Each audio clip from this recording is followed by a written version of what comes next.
Greetings. Welcome to Dr. English's Book Lovers Book Club. I'm Dr. English and I teach English. This week I'm reviewing All the Bright Places by Jennifer Niven. And I want to start off with the very ending of this book because I think it's really important to know this information. She has an author's note, and in her author's note, she says, every 40 seconds, someone in the world dies by suicide. Every 40 seconds, someone is left behind to cope with the loss. And then she goes on to talk about her great-grandfather. Long before I was born, my great-grandfather died of a self-inflicted gunshot wound. His oldest child, my grandfather, was just 13. No one knew if he was intentional or accidental. And being from a small town in the South, my grandfather and his mother and sisters never discussed it.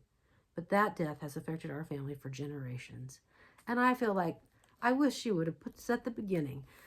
This is a book that my students who read it in small groups said they would not teach this book in high school because of the suicidal ideation in it. However, I think if they would have, I don't know if they read that at the end. Sometimes I feel like students don't read the afterword or the author's note. But I think the whole point of the book was for her to just have something to say about the legacy of her great-grandfather's suicide and how it affected the family and how that how suicide affects families. And so and I don't have anything like that in my family, but I have other people close to me or extended family that it has been true, and I can say that it's true. It goes on for generations then of how it affects families. And so having said that, the two main characters are Finch and Violet. And I have to say, both of the characters I just love. I mean, Finch is, he's kind of like Charlie in Perks of Being a Wallflower in that he's so brilliant, and he just, and also intentional. Like everything he does is intentional. But also, I am astounded by how well Jennifer Niven could portray someone who has bipolar disorder, because it's so well done. Like you just feel like you're inside his head and like you're like trying to keep up, because it's just so, I don't know how to put it. It's authentic, and I'm not sure that I know what it's like, for someone who's bipolar, because I don't know. But if it's almost like she sat down and knew this person like so intimately that she could, write this in a way that was so convincing to me. And so, and I think she did have a friend who, that someone she loved as a teenager. And so I guess in some ways I feel like Jennifer Niven really was very, very close to this person. If this is, not 100% based upon a person, but Finch is so believable, and so you just want so much to help him in so many ways. And it's just like Finch will stay with me for a long time because of the way she really delicately, thoroughly developed him as a character and helped us to see, a little glimpse into someone who has bipolar disorder. And she does it so kindly and so generously that it makes you stop and think about, how do we reach someone with bipolar disorder, because sometimes it's just not possible. And that's the part that I think is really difficult, is to be able to come to terms with that. And sometimes it is possible, though. So that's the thing I want to say, sometimes it is. So that's the good thing, is like, and I think that's why she wrote the book, and she has all kinds of information at the end, to help people. And so I really appreciate that. And then you have, Violet, and she's well developed as well, but not to me to the extent that Finch is. And I love how she also has this little, what I call like a stylistic thing about 146 days to go, and for Violet it's like till graduation, and for Finch it's like day 8 of the awake, like he hasn't slept. And so it's like the manic part of, or it used to be called manic depressive, now it's called bipolar, but there's this really high highs and then the low lows. But hers is about graduation. And the one thing that I haven't said about, that I think is important to know is that Violet was in a car driving with her sister, and her sister was killed in an accident. And so, and then in the very beginning, you see, I won't give any spoilers, but Violet is traumatized. It would have been her sister Eleanor's birthday, and so, and that's kind of where when she meets Finch for the first time.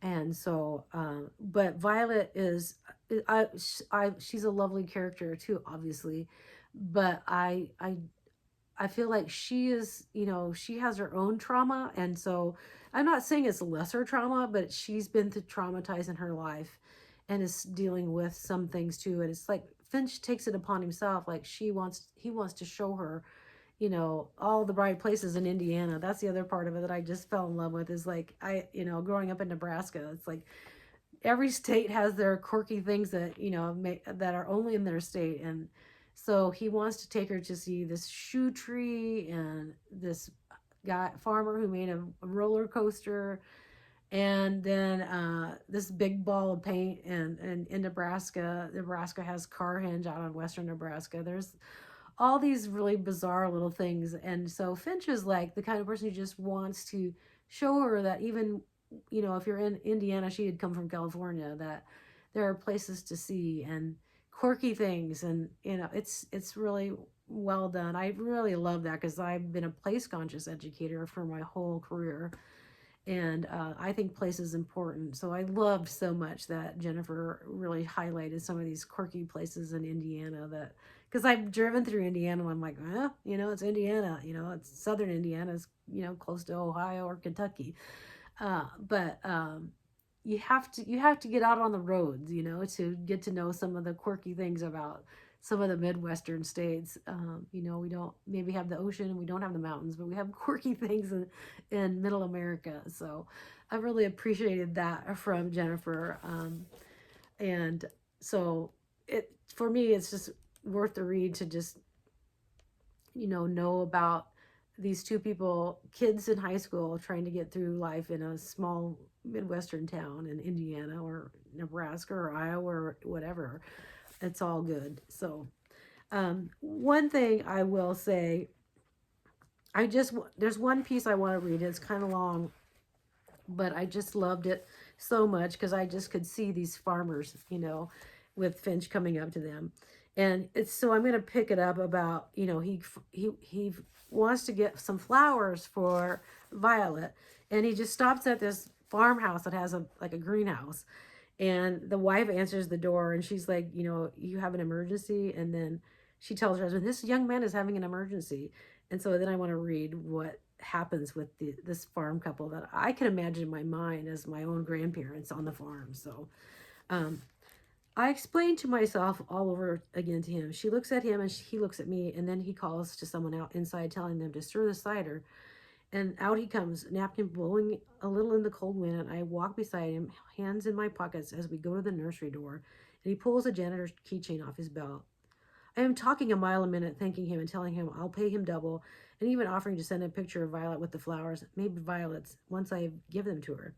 He lays a hand on my shoulder and says, you don't worry about that, son. I want you to take what you need. Inside, I breathe in the sweet, living scent of the flowers. I want to stay in here, where it's warm and bright, surrounded by things that are living and not dead. I want to move in with this good-hearted couple and have them call me son. And Violet can live here too, because there's room enough for both of us. He helps me choose the brightest blooms. Not just violets, but daisies and roses and lilac and lilies and other things I can't remember the names of. Then he and his wife, whose name is Margaret Ann, wrap them in a refrigerated shipping bucket, which will keep the flowers hydrated. I try to pay them, but they wave my money away, and I promise to bring the bucket back as soon as I can. By the time we're done, their guests have gathered outside to see the boy who must have flowers to give the girl he loves. The man, whose name is Henry, drives me back to my car. For some reason, I expect it to take hours, but it is only a few minutes to reach it. As we circle back around the other side of the road, where little bastard sits looking patient and abandoned, he says, 6 miles. Son, you ran all that way? Yes, sir, I guess I did. I'm sorry to pull you away from dinner. That's no worry, young man. No worry at all. Is something wrong with your car? No, sir, it just didn't go fast enough. He nods as if this makes all the sense in the world, which it probably doesn't, and says, you tell that girl of yours hello from us, but you drive back home, you hear? It's after 11 when I reach her house, and I sit in Little Bastard for a while. The windows roll down, the engine off, smoking my last cigarette because now that I'm here, I don't want to disturb her. The windows of the house are lit up, and I know she is in there with her parents who love her but hate me, and I don't want to intrude. But then she texts me as if she knows where I am and says, I'm glad to be back. When will I see you? I text her, come outside. She is there in a minute wearing monkey pajamas and frayed slippers and a long purple robe, her hair pulled into a ponytail. I come up to the walk carrying the refrigerated shipping bucket, and she says, Finch, what on earth? Why do you smell like smoke? She looks behind her, afraid they might see. The night air is freezing, and a few flakes start to fall again, but I feel warm. She says you're shivering. Am I? I don't notice because I can't feel anything. How long have you been out here? I don't know, and suddenly I can't remember. It snowed today. It's snowing again. Her eyes are red. She looks like she's been crying, and this might be because she really hates winter, or more likely because we're coming up on the anniversary of the accident. I hold out the bucket and say, which is why I wanted you to have these. What is it? Open and see. She sets down the bucket and undoes the latch. For a few seconds, excuse me, all she does is breathe in the scent of the flowers, and then she turns to me, without a word, kisses me. When she pulls away, she says, no more winter at all. Finch, you brought me spring. I love that so much. I also am a huge lover of flowers. So I can say in these last 3 books, every single one of these books, I did keep reading and started to cry. So these are somewhat tearjerkers. And so I had many students who said they would not teach this book. They just said they didn't like that it had the suicidal ideation in it at all, and didn't like that it was that. They just felt like, in some ways, I think a couple of students felt like it was like giving kids ideas, and I'm like, oh, I don't know about that. I didn't feel that way when I read it, but I want to honor and acknowledge their thoughts and opinions about this book and why they would not teach it in their class. So I get that.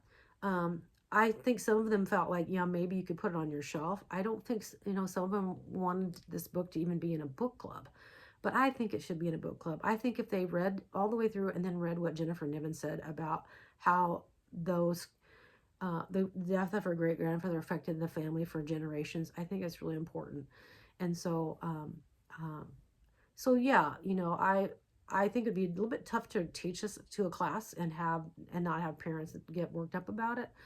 But I also feel like it's an opportunity for kids to understand, like, get help if you need help.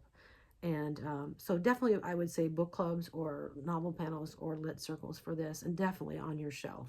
So thank you for joining me. I'm going to grab this other book. I finished this book just last night. So next week I'm going to review Learning to Swear in America, and it wasn't anything like what I thought it was going to be. It was such a shocker. So I look forward to talking to you about this book, and thank you for joining me. See you next week. Bye.